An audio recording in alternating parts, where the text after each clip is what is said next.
There's some 43 sports councils in Ontario, all different sizes, different communities, large, small, governed all a little differently.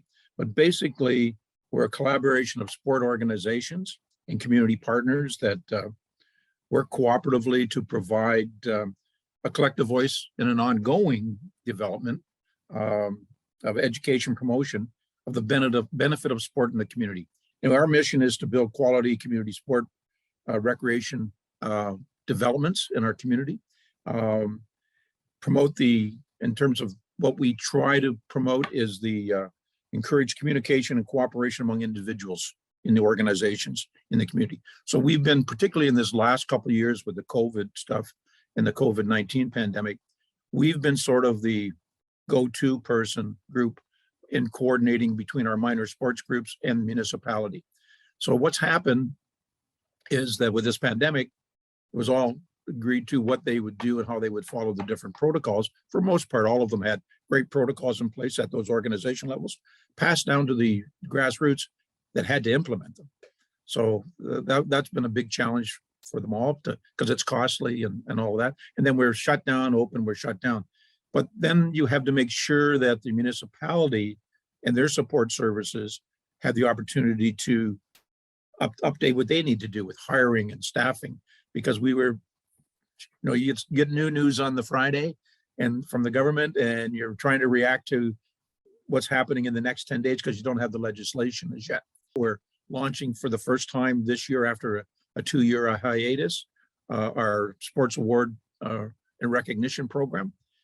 Historically, it has been in a banquet setting where you'd have 200 and 220 plus people. But we've outgrown that whole area of doing that. We were going to take it into a much larger, broader base to recognize all those in the community, all the athletes, the coaches, the families, the parents, and the community partners in a larger venue. So we're hosting our venue this year at the Sanderson Center in Brantford, which is an amazing theater if you haven't been there.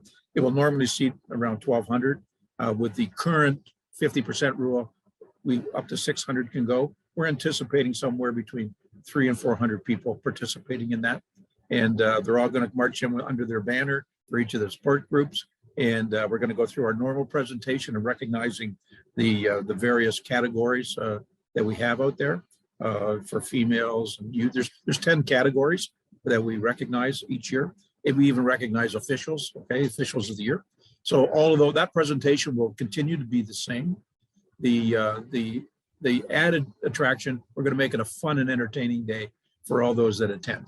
This is the Sportsmanship and Dedication Award, and that award is provided for dedication in sport.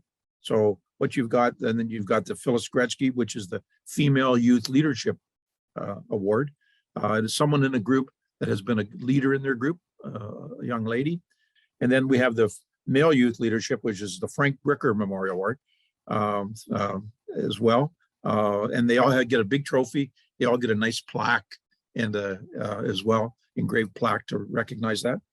And then we have the Dave Levac, who was the former MPP Speaker of the House for Ontario. So he sponsors a trophy called the Award of Excellence for Sport Officiating. And we recognize that, and all the different organizations provide us with their nominees for that. The John Macklin Memorial Award is John Macklin was a major coach in high school here. He was Coach of the Year. So that's the Coach of the Year Award. So then we have lifetime sponsorships. There have been a number of companies that don't want to be recognized. They just do it because they do it. And we've identified over the years so many companies that continue to do this, like not just one sport, but across the board. And it's a recognition for them. So then you got lifetime sports volunteerism.